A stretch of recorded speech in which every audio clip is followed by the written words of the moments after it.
Yo, what's going on guys, Arekkz here, welcome back to another Monster Hunter World video, and in today's video I thought we'd talk about the farm, or the Botanical Research Center. Basically, this is the location you'll go to in Monster Hunter World if you want to multiply certain items. Now, for those of you guys that are new to Monster Hunter World, then the farm is a place you go to if you want to multiply certain items. Items that you can typically gather out in the open world, things like herbs, honey, beetles, or other items like that. Items you often use in crafting recipes, and it's basically a way to speed up the process and also allow you to do stuff in the background whilst you're out doing, let's be honest, more important things like hunting monsters. So in this video, I'm going to go over how the farm works in World. So if you do enjoy this, do find it helpful, then a like would be super appreciated. Comment down below if you have any questions, and also as a very quick reminder, don't forget that I'm still running the Xbox One X console giveaway. It is running for the next week, so you still have a chance to enter this if you haven't done so already, and you want a chance to win, then click the link in the description box down below.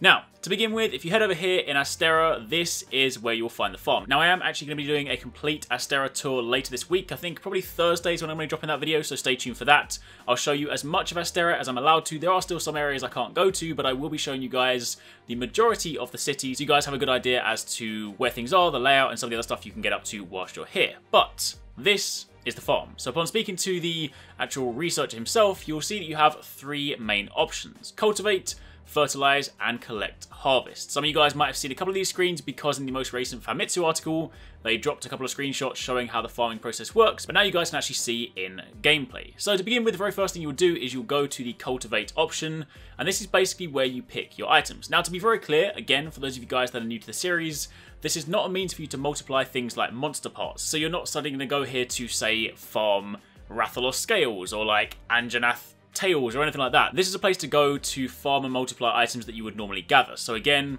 herbs, mushrooms, honey, bugs, berries, anything like that. So what you do is you go to the cultivate section and you select what you want to farm. Now, bear in mind, this is at the very beginning of the game. This is me playing in low rank.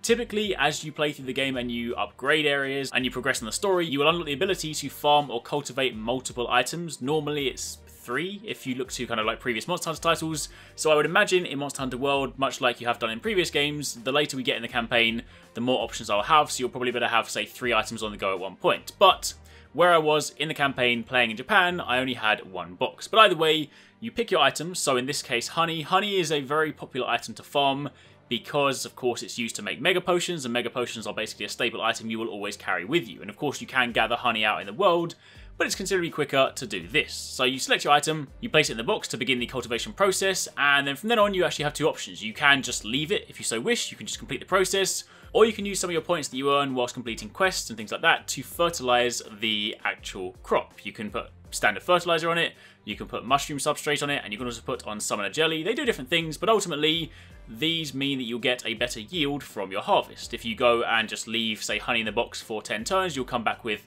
X amount, but if you fertilize it, you'll come back with a greater amount. So it's definitely worth doing, and considering you'll be getting these points anytime you complete hunts and you complete quests, then you're never really going to be without them. And then once you've done that, you can just basically leave it and then go about your business. Now, the actual box over here on the right hand side, it basically tracks the number of quests you've done. It's the harvest box capacity, which is 4 out of 10 right now.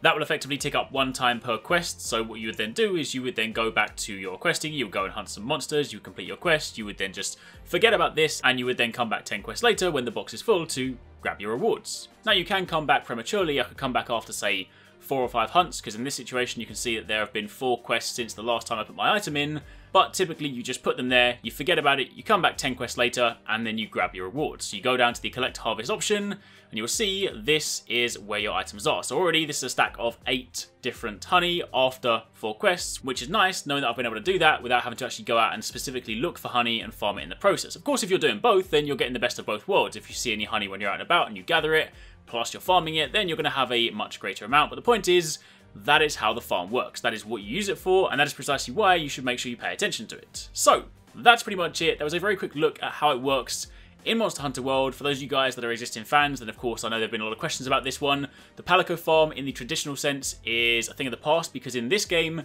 you only have 1 Palico. The Palico you make at the beginning of the game is your Palico, so you won't be going to, say, the cat handler and hiring, say, 20 different Palico and sending them off to the farm. Instead, you simply go to the researcher, speak to him, and it's all done in this space. And again, for those of you guys that are new, this is something you'll definitely want to take advantage of when you start playing. For the time being, that's pretty much it. Keep an eye on the channel later on this week. As mentioned, I will be doing a complete tour of Astera, or as complete as possible, so I'll give you guys a good idea as to some of the other stuff that is in the town. But until then, thanks for watching, take it easy, catch you next time, peace out.